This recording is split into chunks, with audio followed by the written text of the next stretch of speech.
First of all, thanks for being with us. I want to begin by getting your take on the developments this morning, leading into this afternoon, around these diplomats. And the question was whether or not they have been expelled or recalled. The RCMP say that is not something they can comment on.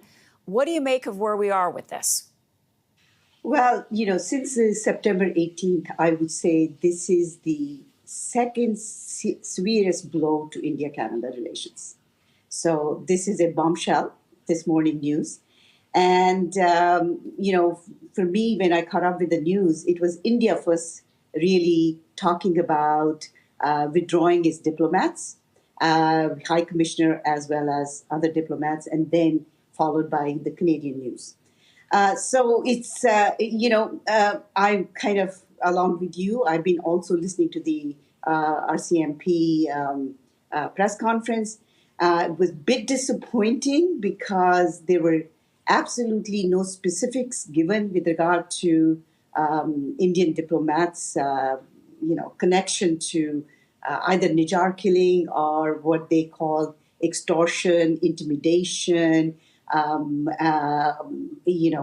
engaging in criminal activities. Instead, the evidence was basically about a particular gang which has been involved in criminal activity. And so I think this is going to have absolutely a severe impact on our relations. We are what I call for several months or more than a year, we've had a chilly frozen relationship between India and Canada.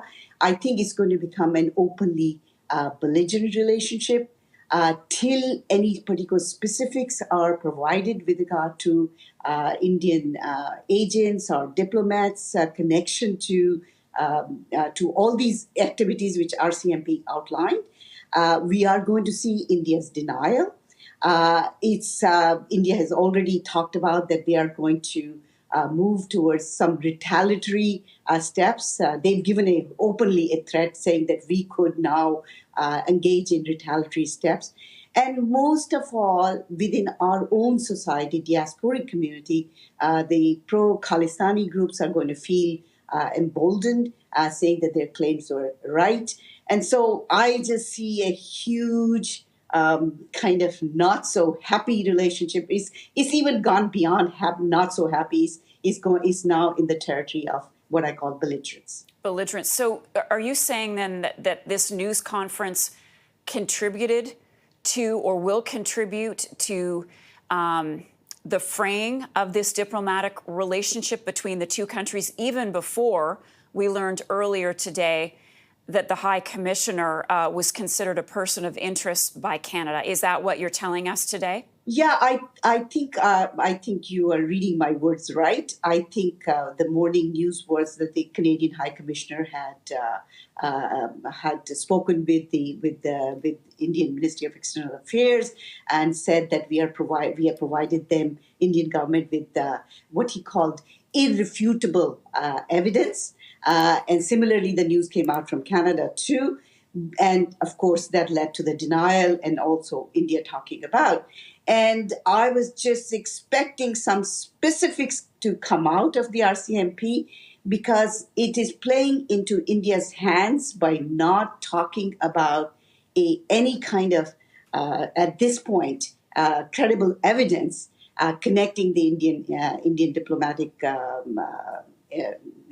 missions and High Commissioner particularly. So I think it's going to contribute more. It looks like that our right hand is not working with the left hand. Ministry of External Affairs is doing, really carrying on. And I also found kind of really, just saying, yes, we are cooperating with the Indian government. We like to have good relationship, but I think it's inadvertently going to cause us more harm.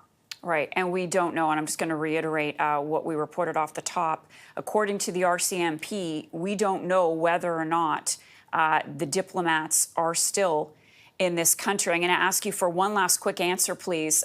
What sort of implication would the withdrawal or potentially the expulsion of the High Commissioner have on Canada-India relations moving forward? What does it essentially mean?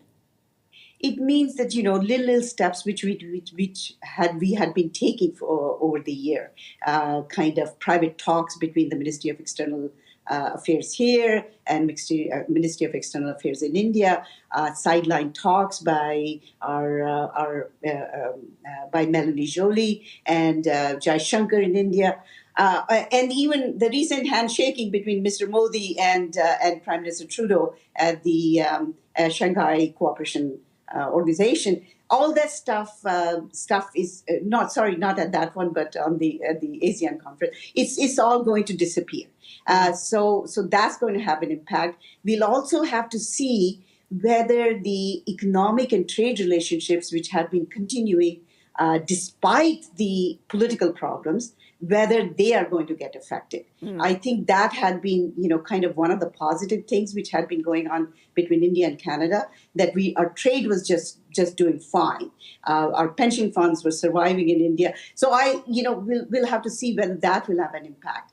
The other impact is going to be is with regard to the protest politics in Canada by the pro-Khalistani group, with which India is very much concerned. It's not concerned as much maybe with the protests, but as with the violent imageries and basically, showing the Indian High Commissioner, who has been expelled now or withdrawn, as the assassin of Harjit Singh Nijjar. So all that stuff is going to play into their hands, and they're going to get emboldened, and they feel that their claims are validated. Reeta Tremblay, really appreciate your analysis and your insight today. A lot to digest on this Thanksgiving Monday as you are with us as we cover these developments, this breaking news. Thank you so much. Reeta Tremblay is a political analyst with the University of Victoria.